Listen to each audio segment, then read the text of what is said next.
Charlas que edifican. Hoy nos acompaña el doctor Samuel Pagán.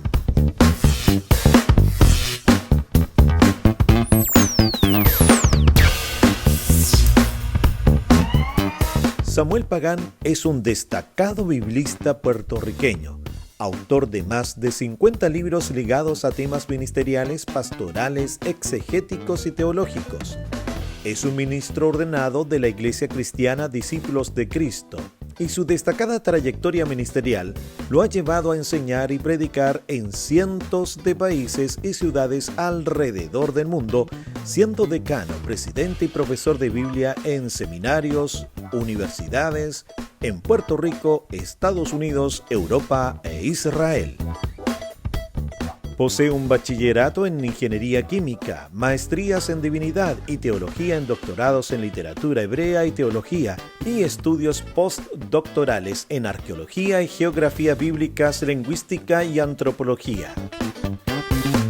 Ha sido profesor de Biblia en el Seminario Teológico de Fuller, en Pasadena, California, y decano de programas curriculares en el Centro de Estudios Bíblicos de Jerusalén. Además, es auspiciador y organizador de viajes educativos anuales a las tierras bíblicas para miles de creyentes de habla hispana alrededor del mundo. También ha estado a cargo de traducciones en la Sociedad Bíblica Internacional, trabajando en el desarrollo de múltiples Biblias de estudio y colaborando en varios proyectos de traducción bíblica en Europa, América Latina, África y el Lejano y Medio Oriente.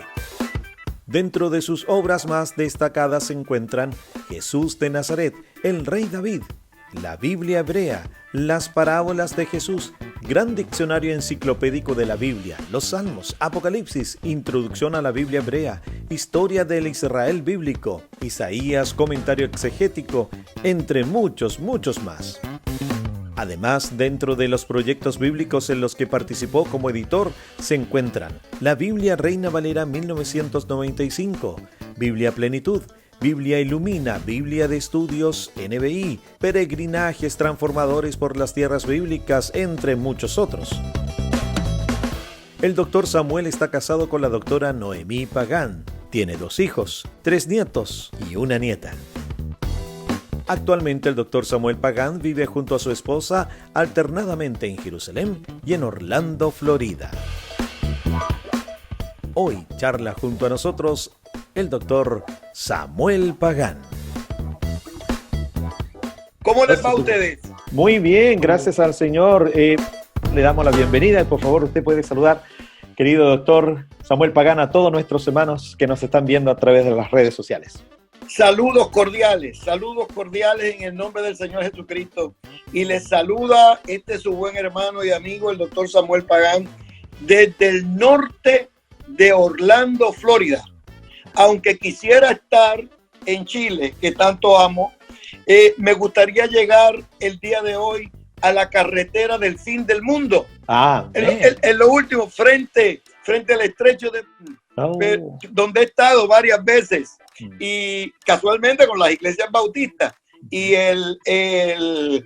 aunque estoy en Orlando, hoy el corazón se fue para Chile. Así que estoy con ustedes. Amén. Acá sería el estrecho de Magallanes, para que estemos bien al sur, ahí, antes de irnos a la Antártida. Sí, es lo último. Claro, desde el canal Beagle, antes de pasar allá a la Antártida. Está con nosotros el productor, quien le ha contactado, el hermano Gunther. Por favor, Gunther, ¿puedas saludar? Gunther, déjame ver tu cara, Gunther. ¿Qué está? Que los nombres alemanes tienen que ser buena gente. ¿Cómo estás? Un gusto de saludarlo, querido pastor. Doctor también. Bendecido. Y también está con nosotros nuestro hermano Samuel, quien es relacionador público y es bastante joven y nos apoya muchísimo en esto. No, ese es el más importante, que tiene buen nombre. Con eso debiste haber empezado. Amén. Hola, pastor, doctor, un gusto, un honor poder estar hablando con usted. No, yo soy el bendecido. Amén. Pues amén. Doctor Pagán, bueno, no quiero caer en como fans, porque tengo que reconocer que lo soy, en este caso, de todo su trabajo No.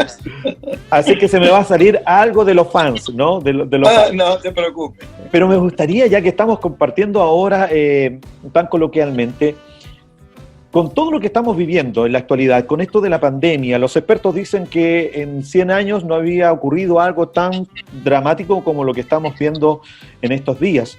Ustedes, desde el punto de vista bíblico, así, de lo que primero se le venga a la mente, ¿hay algo semejante que escrituralmente lo puede decir? Esto también lo vivimos. Sí. A ver, Mira, ¿cuál podría ser? Esta no es la primera vez que el pueblo de Dios se enfrenta a situaciones como esta.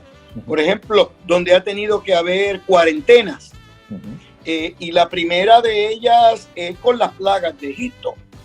Recuerda que cuando vienen las plagas, el pueblo de Israel tiene que tener cuarentena y poner la marca en la puerta de forma tal de preservar la vida. Es interesantísimo notar que luego de esa experiencia vino un gran despertar espiritual de liberación del pueblo que culminó en la herencia y en la llegada a la tierra prometida. En la época de Jesús de Nazaret hubo un caso de sanidad, uno singular, que uno no puede ignorar, fue porque a Samaria llegaron 10 leprosos a la vez. Que lo que indica es que posiblemente hubo alguna pandemia, que 10 leprosos a la vez estuvieran mirando al Señor. La lepra no es una enfermedad común, pero que 10 la tuvieran, eso indica que algo en la salud estaba, y Jesús respondió a ellos con salud y bienestar y con gracia. Desde la perspectiva histórica, cuando Martín Lutero empezó la reforma en Wittenberg, a las 3 semanas, no a los 3 años, no a las 3 décadas, no a los 3 meses, a las 3 semanas de empezar, se desató allí la peste bubónica, la peste negra. 3 semanas, que golpeó con fuerza a toda Europa, y en algunos lugares más de la mitad de las poblaciones murieron. Fue una crisis mayor. Y Martín Lutero nos dio 3 recomendaciones importantes de cómo enfrentar este tipo de situación. La primera, que nos cuidáramos, que fuéramos prudentes, decía Martín Lutero, sean prudentes en la higiene, porque parte de la peste bubónica era un problema de la higiene, ¿verdad? Sean prudentes con la higiene. Segundo, sean solidarios con el que sufre. Y tercero, este sí que es interesantísimo, nunca pierdan la esperanza. Y cuando habló sobre la pandemia en ese momento, la peste negra, la peste bubónica, y hablar de la esperanza, utilizó 2 salmos. Muchos textos, ¿verdad? Pero 2 salmos principales. El primero, el Salmo 46, que habla: Dios es nuestro amparo y fortaleza, que se convirtió posteriormente en el himno de la Reforma Protestante, el himno básico de la Reforma. Castillo fuerte es nuestro Dios. Sí. Pero el segundo salmo, todos los que nos están escuchando lo deben haber leído esta semana, lo escucharon en el sermón el domingo, el pastor o la pastora dio un estudio bíblico sobre el salmo, el Salmo 27.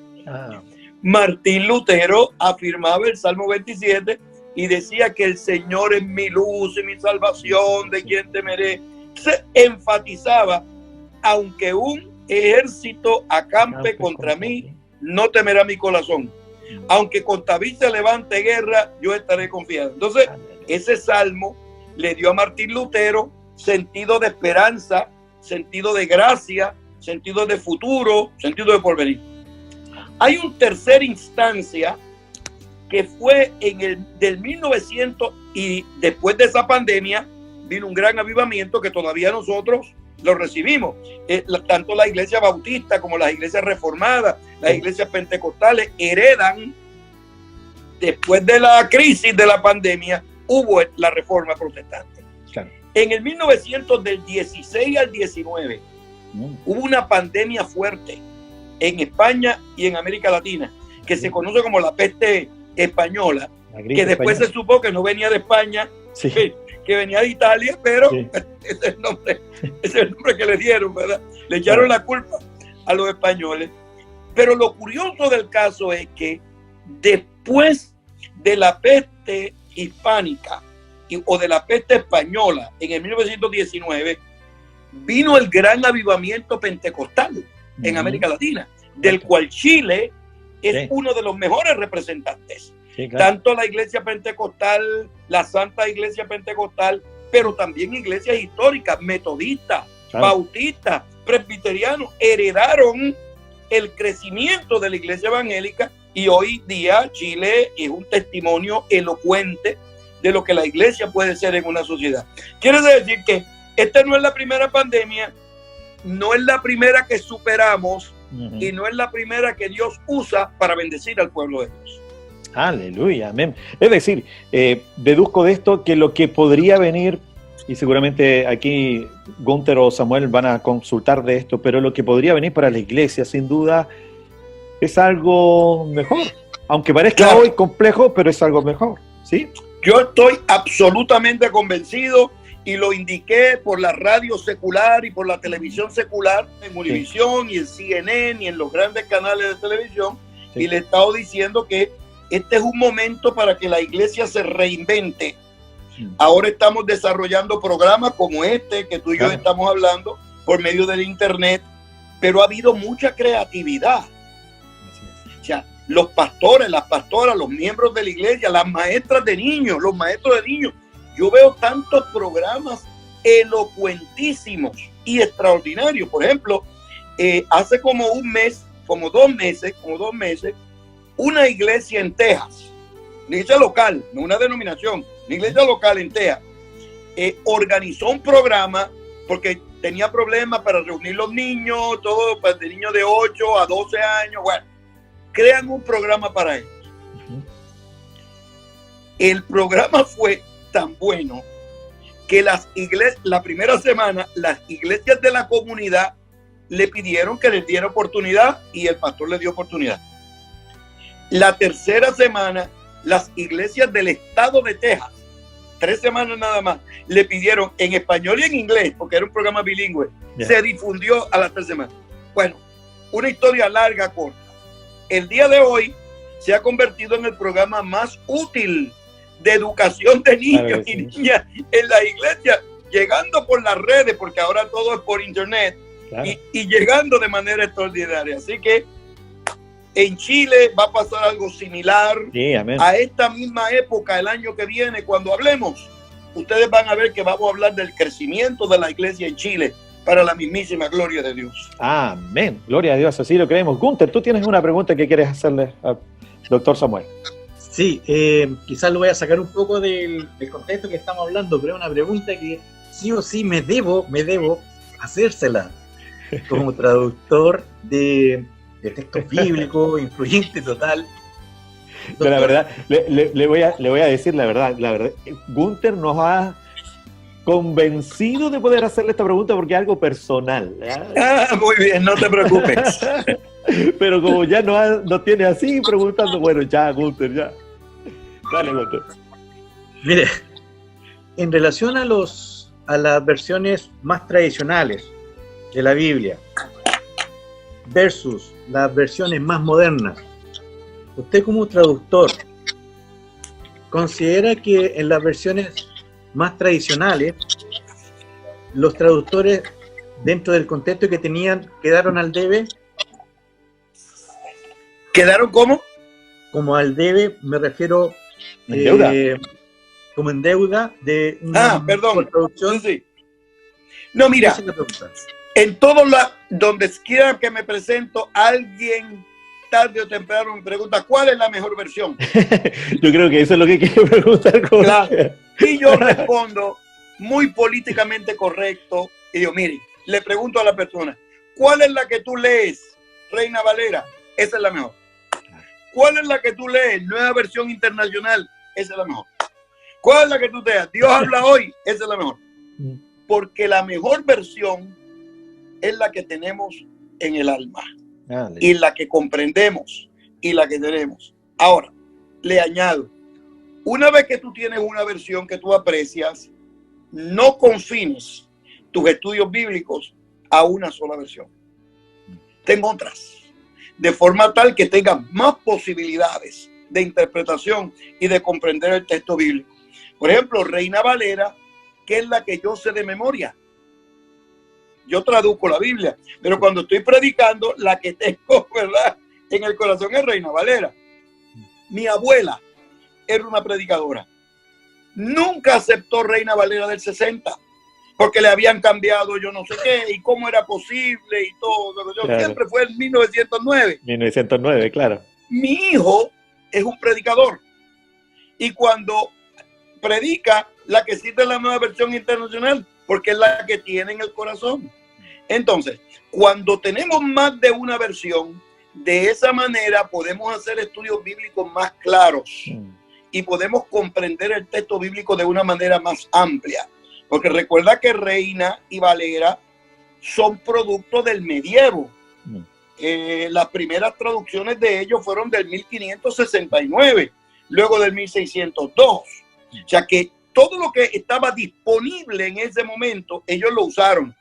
Pero el día de hoy nosotros tenemos muchos más de 2000 manuscritos que podemos estudiar y evaluar. Entonces, el día de hoy, una traducción como la Nueva Versión Internacional, que es la más que se distribuye en español contemporánea, digo, la más que se distribuye en español, eso no quiere decir que las otras sean malas, sino que cada una tiene su perspectiva de la filosofía de traducción y utilizan los mejores manuscritos para comunicar, por ejemplo, el mensaje de Pablo, el mensaje de Mateo, el mensaje de Isaías.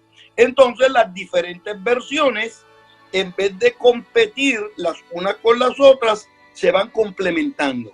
Entonces, de esa manera, podemos ampliar nuestro conocimiento bíblico y nuestro conocimiento exegético, primero para la gloria de Dios y segundo para la edificación del cuerpo de Cristo. Aleluya. Te acabo de dar una conferencia, un curso de un semestre, ahí en 3 minutos. Amén. Gracias. Amén. Bueno, Samuel tú tienes una pregunta y desde la perspectiva juvenil me encanta, así que por favor, adelante. Magnífico. Así es. Bueno, quisiera conversarle y a la vez también preguntarle desde el punto de vista juvenil, específicamente estos jóvenes que tienen este carácter bien intelectual, reflexivo, analítico. Muchos de estos jóvenes actualmente se preguntan por qué pasan las crisis que hoy en día están pasando. COVID-19, ¿cierto? La pandemia, los distintos problemas sociales, políticos en todos los países. Muchos de ellos buscan en la Biblia qué dice la Biblia al respecto, ¿cierto? Pero muchos de ellos también de repente buscan más de lo necesario y terminan desviándose. Su atención se desvía o el foco se desvía, cayendo quizás, por ejemplo, en teorías conspirativas. Entonces, mi pregunta al respecto, o más que nada, pedirle a usted que pueda darle un consejo a estos jóvenes analíticos, investigadores, al momento de buscar, investigar y reflexionar en la Biblia respecto a qué es lo que está pasando actualmente. ¿Qué consejo usted le puede dar para justamente no desviar su camino? Mira, muy buena pregunta. En algún momento de ese diálogo, he tenido varios con juventudes en América Latina y Europa. Alguien pregunta, ¿esto es culpa de Dios? Dios permitió esto. A lo que yo respondo, miren, Dios creó la humanidad y creó el mundo y le dio a los seres humanos, a nosotros, la capacidad y el poder de administrar la naturaleza. Y en este proceso administrativo, en vez de nosotros optimizar la virtud de la naturaleza, lo que hemos hecho es contaminarla. Lo que hemos hecho es contaminar los aires, afectarla adversamente, contaminar los ríos, contaminar la tierra. Observen que esta pandemia, una de las teorías, las teorías no conspirativas, las teorías científicas, es que saltó de la comida de murciélagos posiblemente a un ser humano. Bueno, pues este es un tipo de comida que la Biblia no afirma. Es un tipo de animal que no es del corte donde su carne pueda ser adecuada para los seres humanos. Claro. Entonces, de pronto descubrimos que al no seguir los patrones bíblicos, al no seguir los patrones normales, en este caso de alimentación, eso ha traído, esta no es la primera pandemia que viene por la comida. En África se han dado pandemias por la comida. Hay una teoría que dice que la pandemia que vino a través en el 1919 fue a través de la comida, un tipo de comida que se tenía. Igualmente se cree de la peste bubónica. Por la falta de higiene, los alimentos no se preparaban bien y por ahí viene también. O sea que el que siembra vientos cosecha tempestades. Entonces, la primera lección que esta pandemia nos da es que nosotros seamos prudentes con la naturaleza en general, luego con el aire, luego con los ríos, luego con la tierra y luego con los animales, porque posteriormente nosotros no los vamos a comer. Entonces lo que hemos invertido en contaminación, tarde o temprano, va a llegar a nuestra vida. Eso yo le estoy diciendo a las juventudes, porque las juventudes tienen mucha más conciencia ecológica que los adultos y los diversos sectores de la comunidad. Y añado que yo vengo del mundo de las ciencias naturales. Yo soy un ingeniero, químico, que luego estudió teología, que luego estudió lingüística y sociolingüística, ciertamente, y arqueología. Pero mi mundo conceptual es un mundo con los pies en el suelo, bien. Yo no vengo del mundo de la filosofía, yo no vengo del mundo de la especulación, no. Yo vengo bien concreto y sembramos vientos, cosechamos tempestades. Perfecto. Pero muy buena pregunta. Sí, correcto.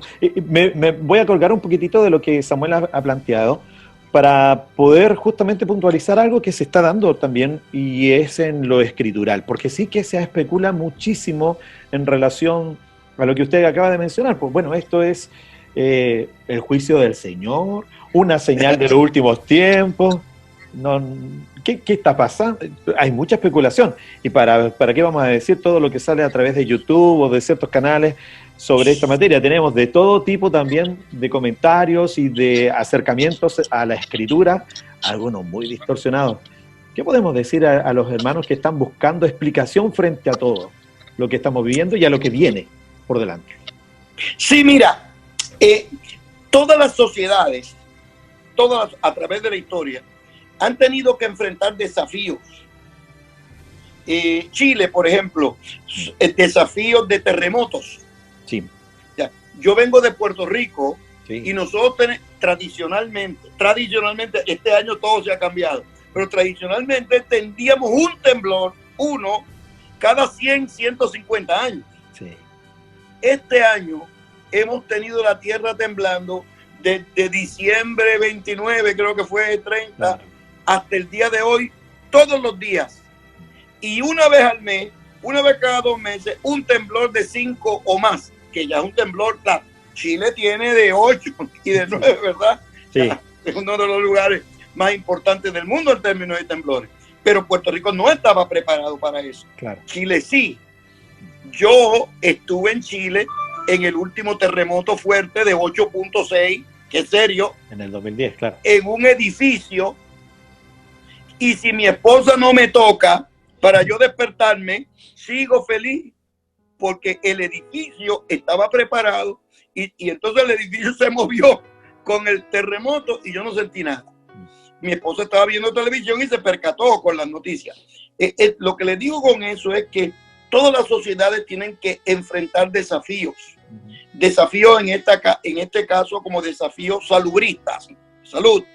Hay algunas veces que son desafíos geológicos, naturales, políticos, sociales, económicos, pero a veces son todos a la vez, como es el caso actual. Sí. Porque en varios lugares de América Latina el problema de la pandemia ha traído crisis económica. Sí, claro. Y como la crisis económica ha sido fuerte, los partidos políticos y los grupos políticos y gubernamentales tradicionales no tienen modelos para poder manejar una situación como esta, que a todos nos ha sorprendido. A todos nos ha sorprendido. Entonces eso ha generado una crisis política. Entonces, en la crisis política se divide en cuestiones ideológicas. La izquierda le echa la culpa a la derecha, que es por la mala, y la derecha le echa la culpa a la izquierda. Entonces los cristianos estamos en el medio tratando de poner la paz. ¿Y le echamos la culpa a Dios?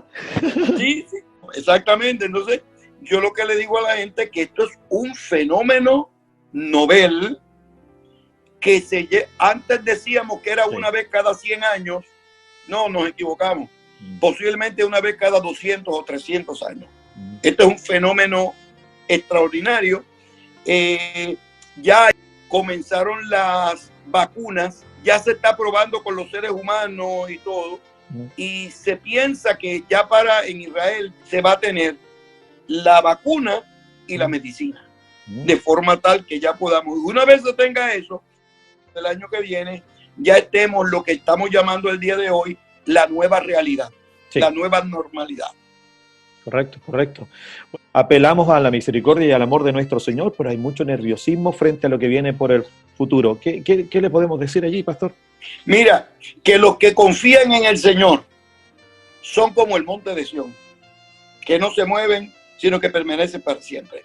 El confinamiento tiene la virtud que nos da tiempo para estar con los seres queridos. Y tiene el problema que nos da tiempo para estar con los seres queridos mucho tiempo. ¡Qué mucho! Son dos caras de la misma moneda. Sí, claro. Entonces, este confinamiento, yo también estoy en cuarentena. Sí.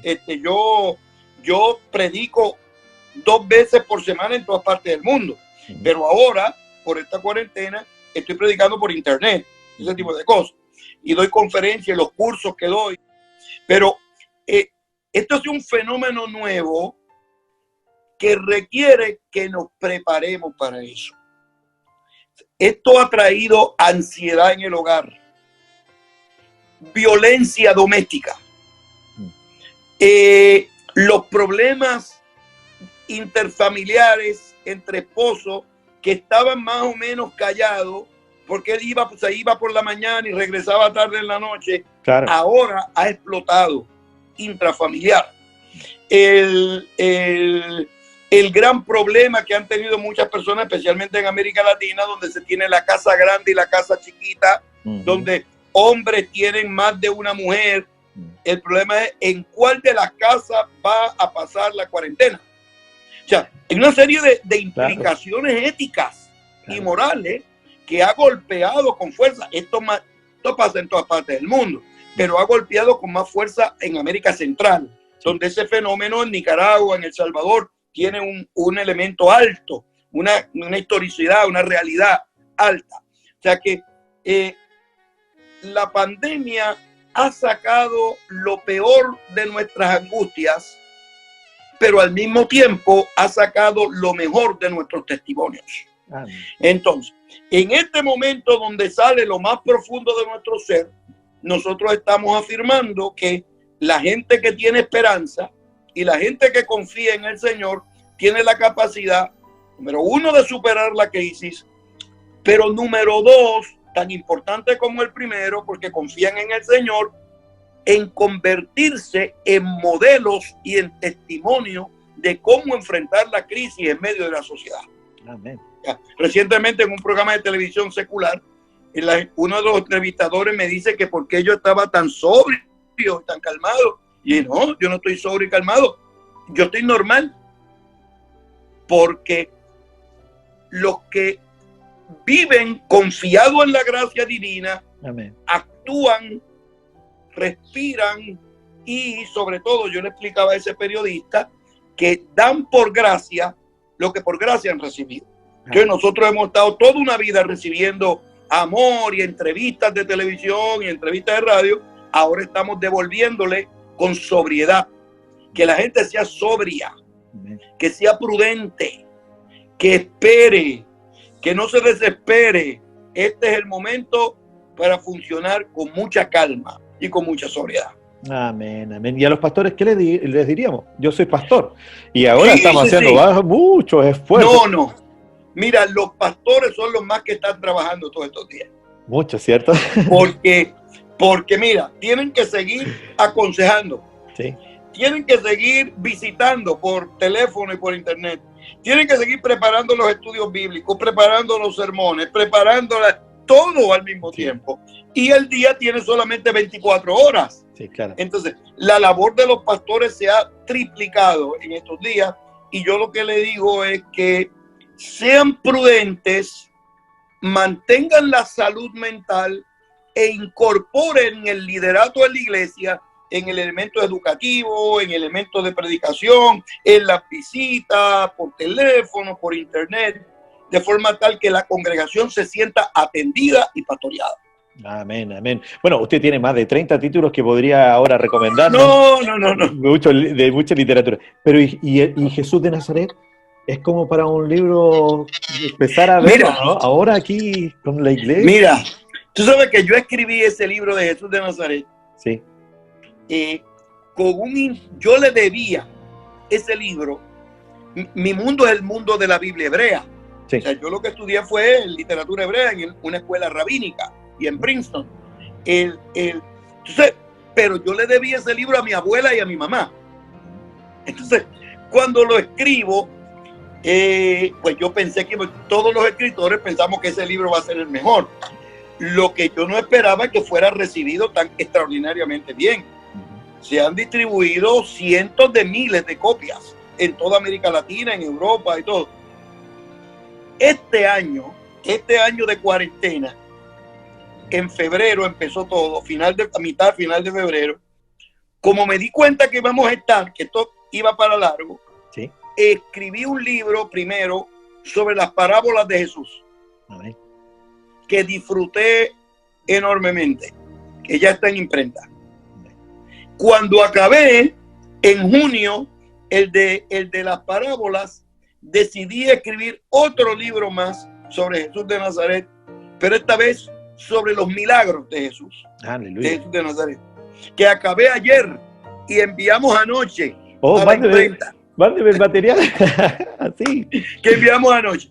Y ahora que mi esposa está escribiendo un libro de la bendición de Dios para niños y niñas con necesidades especiales, y voy a escribir una sección completa de cómo Dios, personas que tienen autismo, personas que tienen síndrome Down, invidentes, que no oyen, que no pueden caminar, los utiliza para convertirse en modelos del reino donde quiera que estén. Entonces, ella está escribiendo el libro y yo le voy a añadir un capitulito ahí. Aleluya, o sea que tenemos todavía tiempo para escribir hasta que esta pandemia culmine. Amén, pues pastor, de hecho le agradecemos mucho, el tiempo se nos escapa, pero volver a los evangelios, volver a la persona de Jesús en este tiempo trae esperanza, trae paz, sin duda, ¿no?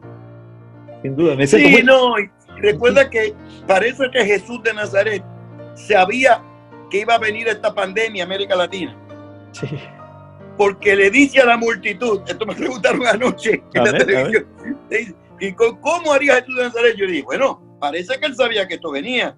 ¿Cierto? Porque le digo a la multitud, aprended de mí, que soy manso y humilde de corazón. Y añadió, y entonces descubriréis paz para vuestras almas. Esta pandemia nos enseña prudencia, calma, paz, sobriedad, todo lo que la sociedad no tiene. Esto es lo que nos enseña, según Jesús de Nazaret. Aleluya, pues amén, pues querido pastor y doctor Samuel Pagán, queremos agradecerle mucho el tiempo que se ha dado para conversar con nosotros. Anhelamos que una vez que pase la pandemia, se levanten las barreras, lo tengamos acá, pues, lo tengamos en vivo, en directo, para poder compartir. Sí, vamos. Amén. Gracias. Va a ser mi placer estar con ustedes. Amén, pues muchas gracias por compartir con nosotros. Un abrazo gigantesco. Les deseo muchísimo. Muchas gracias. Y un abrazo sin coronavirus. Así es. Amén, pastor querido, Dios los bendice. Gracias por la invitación, gracias por tenerme y gracias por este diálogo tan grato. Que el Amén. Señor les bendiga mucho. Bendiciones para usted también. Muchísimas gracias. Bendiciones.